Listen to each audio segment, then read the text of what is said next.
Okay, can you guys see my mouse moving around? Yes. Okay.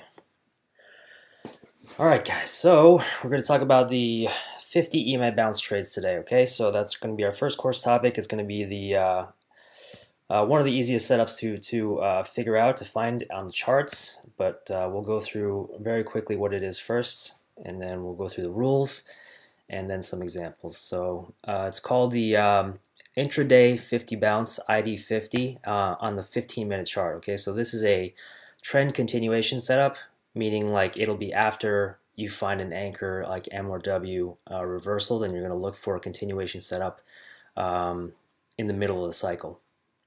Okay, so it's the first pullback after an anchor formation, and we'll go over an anchor on the charts, but that's like an M or a W.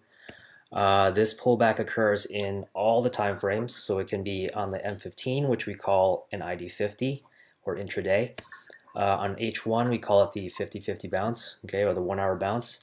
And then it's also on the H4, which is called the H4 bounce. Okay, so 3 different types, and there's some rules that we have for these. So the rules are that you must have an anchor present to the left.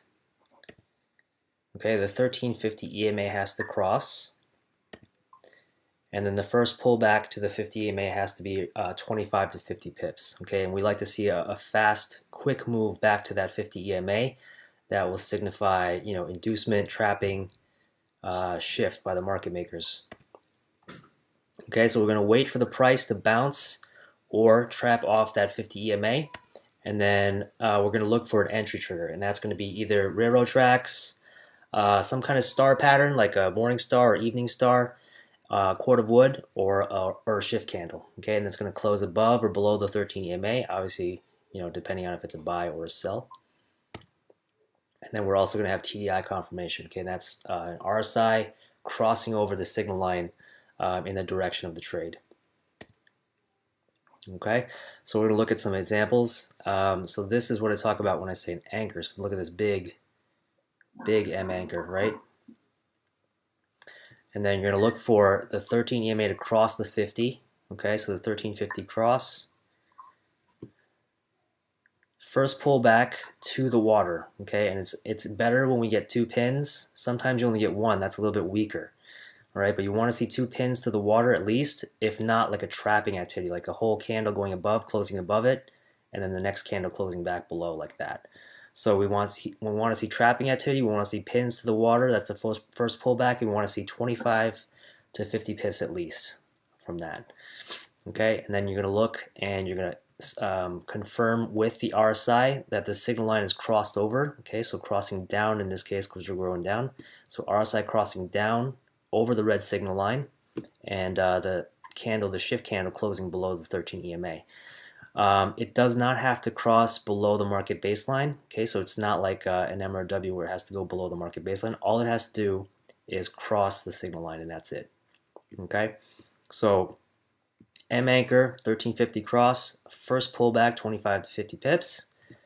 There's your entry, close below the 13 EMA. And if you ride this down, well, your stop loss goes above the shift candle right here. Sorry, you could put it above the EMA if it's close. It's a safer stop, but generally just above the shift candle is good enough. 3 to 5 pips above the shift candle. Okay, and then you just write it down. You can do the EMA trail like we do, trail to the 13 EMA. Okay, and then if you take it all the way down here, you've got a 50 pip trade. And if you happen to click out with using the 13 EMA trail, you still made 30 right up here. Okay, and this was EJ a few weeks ago, a couple weeks ago, right at the beginning of the month. All right, next example that we have. So this is a example where there's also a 5200 cross, okay, which makes it a stronger trade. So if you happen to see there's your W. This is your W anchor. Okay, it's a big wide anchor, right? There's a W within a little W, so you have a 1 leg and then a 2 leg W here, and then here's your 1350 cross. Okay, your first pull back to the water. This one went through the EMA and went above, right? So this is the trapping we're talking about. We want to see it bounce off, or we want to see a trap, right? And now this is our shift candle, okay, and our entry. And our entry, we need to look at the RSI. RSI and the TDI has to cross above the signal line. In this case, it also crosses above the market baseline, which is even better. And we also get a 5200 cross when it starts to go up, right? And you can sometimes you even get it to cross before, and that's even better. So like if you get a cross before or after the 1350 cross, your entry rather, not before this cross. If it crosses before your entry, it makes it stronger. If it crosses after your entry, you know you're in the right direction, right? So it's going up. And you ride this to the top. 35 pips here at the solid 0, 0 figure. And if you wanted to take it further, and you trail the EMA, you can get up to here, 55 pips to the top here. Okay, and if you exit out, 13 EMA across the candle crosses the 13 EMA exit, you still made 40 pips right up here. Okay, next example. Sometimes we get an anchor that's pretty ugly looking, like this, right? So we have an ugly W-ish looking anchor. This is not really looking like a pretty W, but it's still an anchor. Okay, so this move anchors the continuation. So you get a W, then you get a move up, you get a 1350 cross. Okay, huge Asian box. This was news driven, obviously. So this candle was spiked up by the news, which gave you this humongous Asian box with 102 pip range. You got the 1350 cross. From the top down, pullback. First pullback touches the water, another trap through. Okay, and then a big shift candle through the 13 EMA, closes above, and we're going to confirm our TDI right here with the RSI signal line cross, right? And this one also happened to go above the market baseline. So then we can go up here. First target to the blue tracer, 45 pips. And if you kept going to the top, you could have got 65 pips right here at the 50-figure dotted line at the ADR high level. And if you got greedy, you lost. You lost your money. No, you set your trade to break even, honestly, but you know, this candle probably took out most of your profits if you held past this point. This was also probably news that took this down. So we got a news-driven candle up, and then news right afterwards taking it all back. Okay. Next, so we're gonna do this one together. You guys can open your mics for this and just kind of go along together with me. So far from the rules, if you guys remember, what are we looking for first on this? An anchor. An anchor, right? Good. So we want to look for an M anchor on our top, and then what do we look for next? 1350 cross. Correct. Right, so that right there is your 1350 cross. And then? Push to the water. Okay, push to the water. So we want the first pullback to the water. It needs to be how many pips? 25. 25 to 50. There you go. 25 to 50 pips. First pullback to the water. We got to bounce 2 pins, right? And now what we're looking for? We're looking for Close below the 200. Oh, yeah, close below 13. Okay, close below 13, and then? confirmation. There you go. Okay, so we got an entry here, close below the 13, and then we got an RSI cross the signal line down below. Okay, so good job. If you took it down there to the bottom there, 50 pips on that trade, riding at the 13 EMA, and if you closed out right here and happen to get the 13 EMA exit, which I call 13E, you still made 35 pips on that trade. All right, good job. So this can also happen on the H1. Okay, so we'll call that an H1 50-50 bounce, and the same rules apply as the ID50. So we're going to look at some chart examples of that, and if you catch one of these, you can get some massive pips on an H1. So this is USDJPY, okay, and we're going to do this one together also. So where do you see, what's the first thing we look for? Anchor point. Anchor. Okay, so what kind of anchor do you see on the chart? A big old W. W. All right, big old W. So right there, it's kind of ugly too, right? Actually, we have two anchors here. We have one here and then one here, so make a big wide W anchor. So kind of like a sideways motion, but a big W anchor. All right. And then we're looking for our, what's next? 1350 cross. There you go. 1350 cross. Okay, so we ride this up. And then our first pullback to the water, trapping through the 50 EMA. Our entry here, we have our candle close above the 13, and then we're going to confirm with our RSI that crosses the signal line. Okay, and like I said, this doesn't have to cross above the market baseline, but it's better if it does. Obviously, it's stronger if it does. Okay, but it doesn't need to cross the market baseline, which is this yellow middle line here. All right, so close above the 13 and your entry there. The signal line is the orange one? The signal line is the orange, yes, that's correct. It should be red on your charts though. I don't. It depends on what your yeah. Yeah, it's red on my chart. Yep. Okay, so then we take that up. You can get, this is a good one, 90 pips on this one, right, on this solid line there. If you happen to ride it all the way up here, like a champion, you got 170 pips at the top. And if you did the 13 EMA exit rule, right there, you still made 140 pips, right? So H1 charts, obviously, you're going to make more pips because it's the H1 chart. You know, you're also going to have bigger stop losses. So on your entry here, you're going to put your stop loss below this shift candle, like, you know, 3 to 5 pips below this shift candle here. That is about 30 pips or so, right? Because from the distance from this line to this line is 25.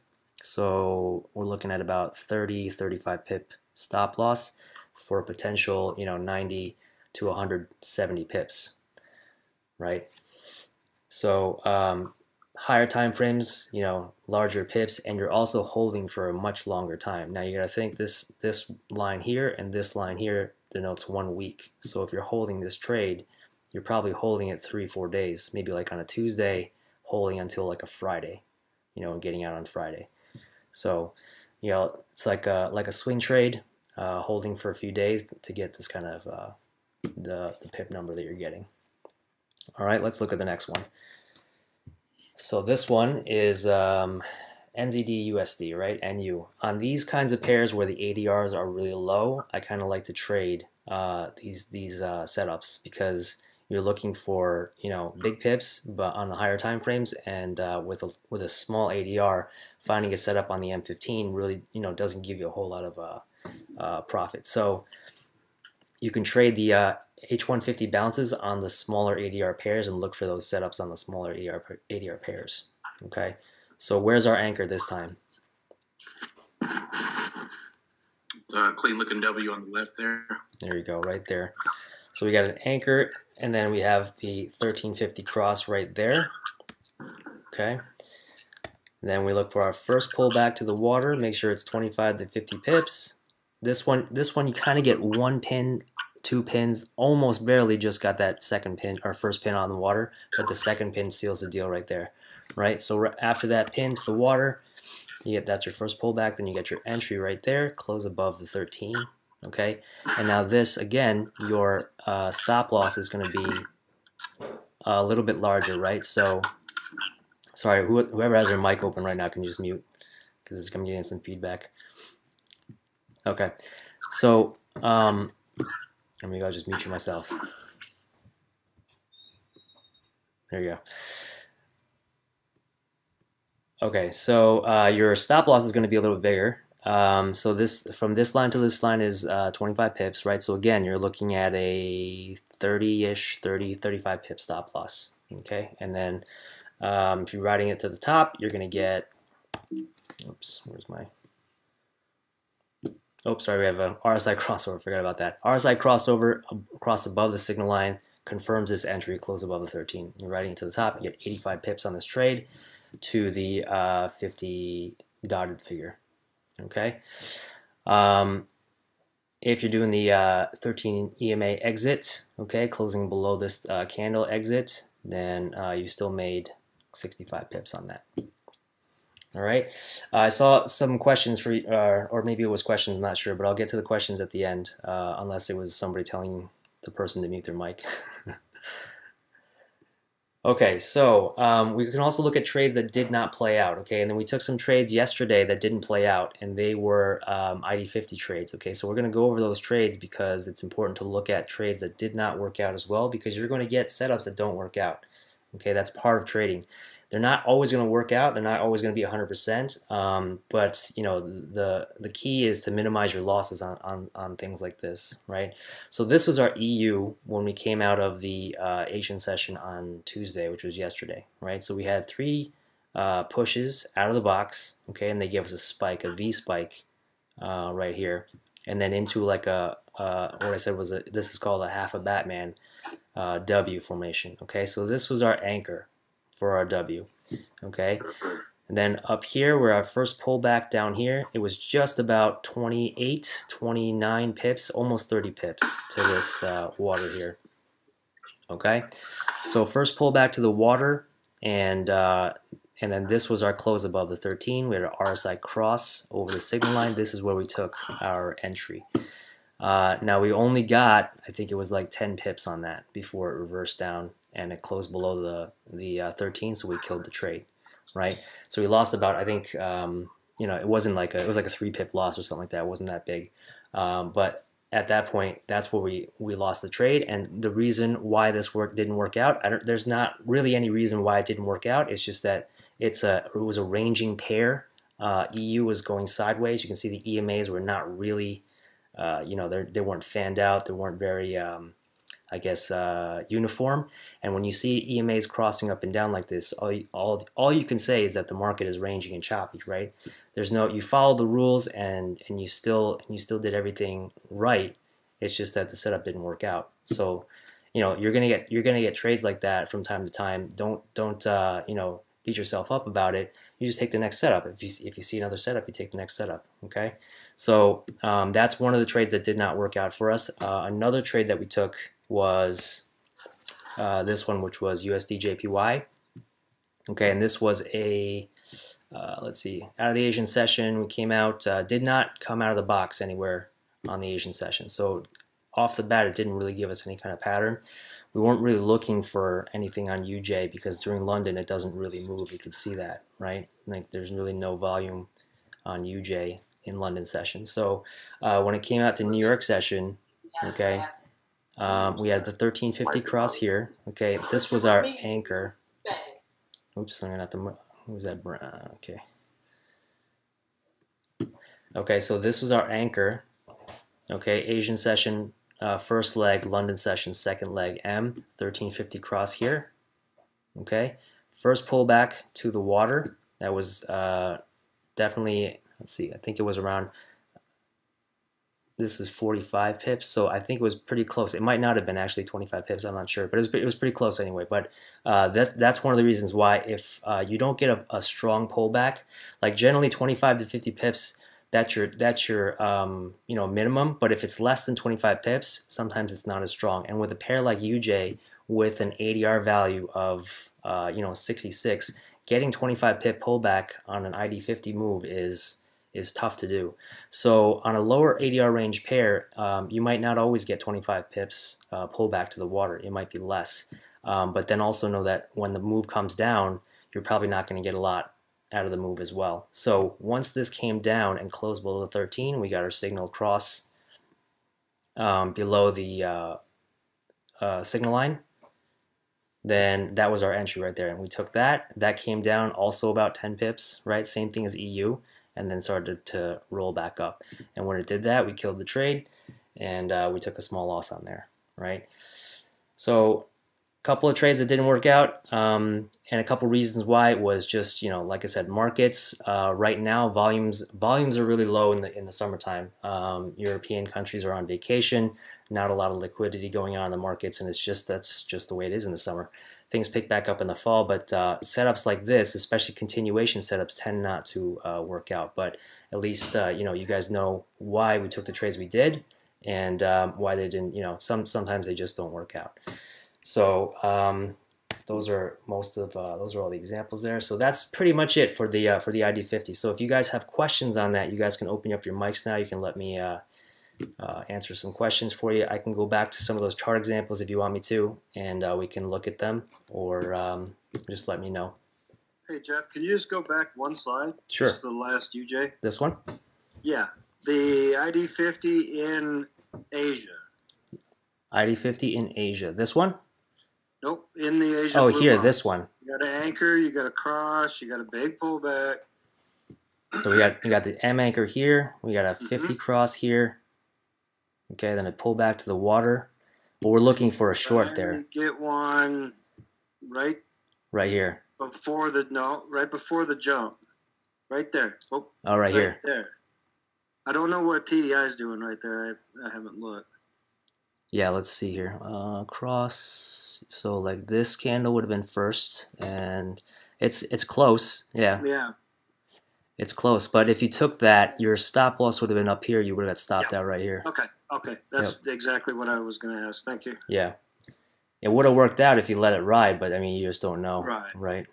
So you could have taken the entry back down here if you were, brave enough at that point. Okay. Thanks. Yep. By the way, that's what those little arrows are on your charts. These little arrows are signifying 1350 crosses. Yep. I just now understand the use. Right. All right. Anyone else? Jeff, can you go? I think it was euro dollar. Euro dollar. Yeah. This one, right? Was it this? No. No. What was the pair? Was it? I think it was a 50-50 ID 50-50 trade. 1 hour? Yeah, 1 hour. Was it this one? The Aussie dollar. We had USDJPY, and we also had yeah, I think it was this. I just want to check where the entry was on this one. Okay, so your anchors here, 1350 cross. Yeah. This was your entry right here. So the first pullback to the water is here. Yeah. Okay, and then this candle closed above the 13 EMA right up here. So this candle was your entry. Okay, I don't think it was UJ. There was another one where I think the candle closed above 13 EMA, but the white arrow pointed to an entry 2 candlesticks later. So I just want to know why that was. Oh, I think it was just because of my positioning on the candle. But I'm pointing to the close of the 13 EMA. I'm not actually specifically pointing to any candle. Okay, so as soon as the candle closes above the 13 EMA, you can enter at that point? Yes, as long as you get the RSI cross and you have the other conditions met. Okay, got you. That's fine. Okay. Let's see who else. Anyone else have questions? Hey Jeff, how often do the on the lower ranging ADR pairs? Yeah. How often do those 1 hour sit-ups present themselves during the week? Does it happen, frequently? Like in the fall, less in the summer, or well, definitely less in the summer. But you got to look on. You can backtest on the charts. That's one of the reasons why we're doing these classes. You can go through these examples and backtest on the charts and see how many of these play out on certain pairs. So yeah, and that's one of the things that with like a lower ADR pair. I mean, these are perfect setups. It's just that they tend to take a while to play out, right? Because you're waiting. You might be waiting days for a setup to play out, but once you do catch one, it's definitely worth it. Yeah, that'd be something good while I work, especially with it moving in slow motion. I can easily manage it. Yeah. Okay. What's the 50-50 bounce? The 50 bounce is so.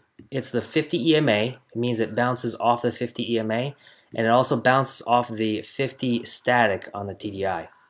Okay, so you can see like every one of these examples, this RSI will trap through or bounce off of this 50 static line on your TDI. Okay, so if we go back to some other examples,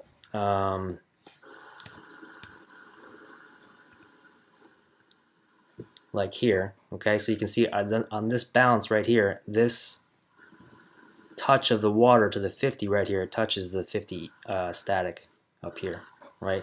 So you can go back on these charts and back test them and test these. One of the things that invalidates the setup is if it doesn't touch the water, okay, like if it's just like barely touching it, doesn't touch it with a pin, or doesn't touch it with or doesn't go through it and come back down, or if the space between this RSI here and the 50 static is like 1.5, and if you guys use your crosshair tool, okay, just like you're trying to measure out pips, and you measure the distance from this RSI point to the static 50, if there's a gap in between that space there more than 1.5, don't take the trade, because that's not as reliable. You want it to be touching or trapping through this 50 static and bouncing down through it. That's what the bounce means, basically. You want it to bounce. Okay, let's see. Are they highbrow? I mean, yeah, it's relative, right? You want to trade with the trend. Try not to trade these against the trend. Generally, they will be with the trend though, because you're going off an anchor move, and you're going with the trend. So, but sometimes you'll find 1350 crosses, and then you'll forget that you need an anchor, or you'll forget that you're supposed to be going with the trend, and those are less accurate, and those setups probably won't work out as much. On the H1, do you have any special TP1 before? Yes, 2 candles to the water, Angela, correct. Do I have a special TP1? No, it's the same. I use the same TPs as I do for my M15 setups. I look for EMAs, right? Or you can look for the solid lines, right? Or specific marks. On your charts, we have these indicators, right? These weekly lines, week opens, previous week opens. On the H1 charts, it's a lot more likely that you're going to hit one of those areas. So if you can look for those areas like this previous week open, or this like 50 figure, like 145.50, 145.00, or these ADR lines, okay, try to look for those kinds of targets on the chart, and then just try to aim for a few pips, before them, so that you don't have to, because sometimes they won't really go to it, right? Sometimes like they'll come just before it and then reverse down. So you never know.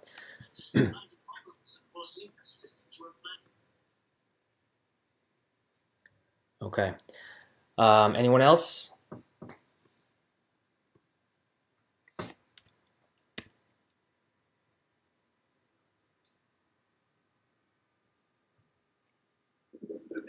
Jeff, how do you use the 200 EMA on the 15-minute chart? How do I use the 200 EMA on the 15-minute chart? Yeah. In terms of trend direction. Okay. Well, like it depends on what are the other EMAs are doing. Okay, if the 200 EMA is like on top like this, that means I'm trading against a downtrend. So this kind of like scenario, like this 1350 cross with this ugly anchor, this is one of those setups I was talking about where you're trading into a trend, right? So you're trading against the trend. So yeah. So like if this 13 EMA crosses, we get a pullback. I'm wary of taking take profits above this 200 EMA. But as long as it's trailing the 13, I'm okay, right? If I hit the 200 EMA and it closes down below, then I know I'm probably going to kill that trade. But if it keeps going, then I'm okay. So I use the 200 EMA as as the big trend, right? If it's below it, we're taking we're in a downtrend. If it's above, we're in an uptrend. Okay. And you can take profit at the 200 at that pin, right? Yes, you can. So this is it's a big candle. It's not I don't know. Let's see. This is probably only like 20 pips. Won't be a big profit. But even if you do get to this point, like there's no reason for you to click out there yet, right? Just because it hits that EMA, there's no reason for you to take that profit yet. Like until you see some kind of like move backwards or hesitation. Like this at one point was a full red candle, right? To give you this wick. So this might have scared you at that point, but just wait for it to close below to cancel that trade. Don't don't click out too early, because then it comes back here and then you saved yourself, all these pips. Yeah, when it closes below, do you exit the trade as it closes? Like, let's say you're in a buy right there, and that candle closed below the 13 EMA. Would you just close your trade, or would you leave it? I would wait. I would wait and see what it does from there. If it closes below, because sometimes it closes below and then it automatically starts jumping back up again, right? Yeah. So just like gauge it. I mean, you're gonna lose maybe a few extra pips if you let it go down, but once you see it starting to go down, then you can exit out of the trade.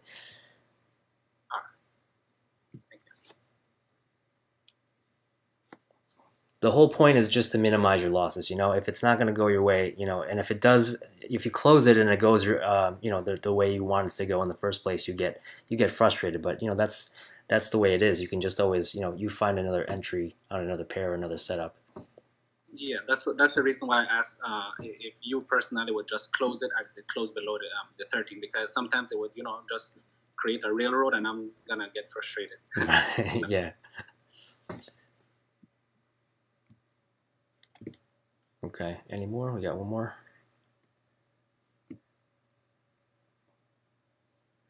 EMA and TDI. Okay, so I have a TDI video that I'm working. Well, actually, two videos, because this is a two-part video, and I've been working on it forever, but I haven't been able to get it done because of everything that's been going on.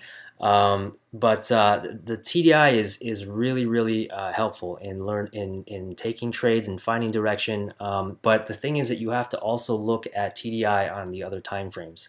Just looking at the TDI on the 15-minute isn't the full story. So when you're looking, when I have the charts on my screen, like 4 charts side by side, I don't have a TDI on the daily. I have it on the H1 and I have it on the M15. Like, those two are enough for me to see a picture. But if you want to use the TDI on the H4 also to give you some kind of confirmation, that also helps as well.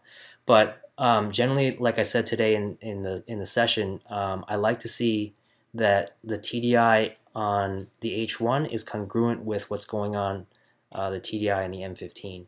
If I don't see, like, this right here, like this setup, normally this is your M setup. Let's just say, for example, you're taking a London pattern, right, a type 2 pattern or something like that, or type 1 pattern, and you're looking for your entry here where it crosses below the signal line, below the market baseline on this entry candle right here, right? So if you take this entry here and I look on the H1 and I see that the TDI is the RSI is like up here somewhere, I'm not going to take that trade.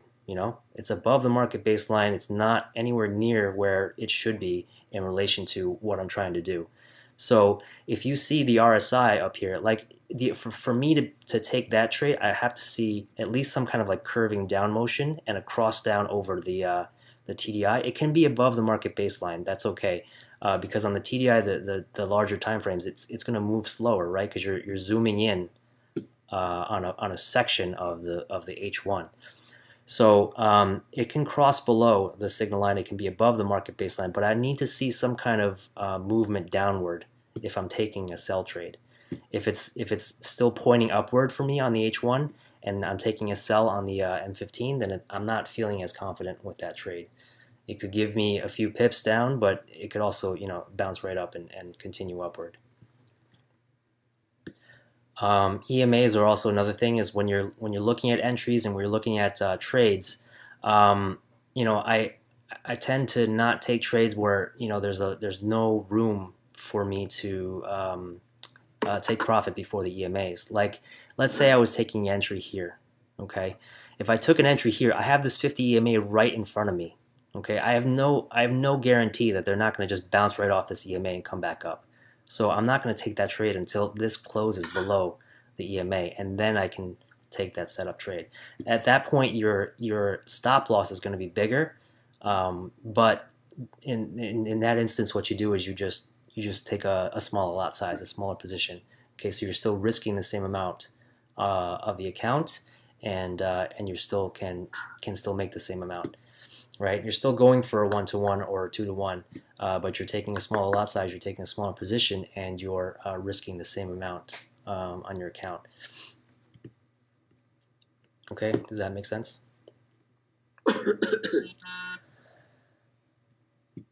Is there any time where you look at taking 50-50 on lower than M15? M5, okay. Good question. No, I don't. Just because for a continuation trade, you're really in the middle of the move. So once you get a close above the 13 at that point, and on like an M5 or an M15, like you're looking for like 5-10 pips, something like that. So it's not really worth it at that point. I would say generally M15 or above is best. Sometimes you can get big runners on M5. That's not a question. But if you can get a runner on M5, you can do it on the M15 too. So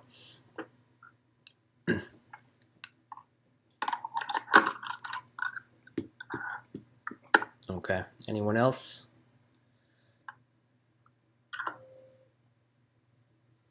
No more questions?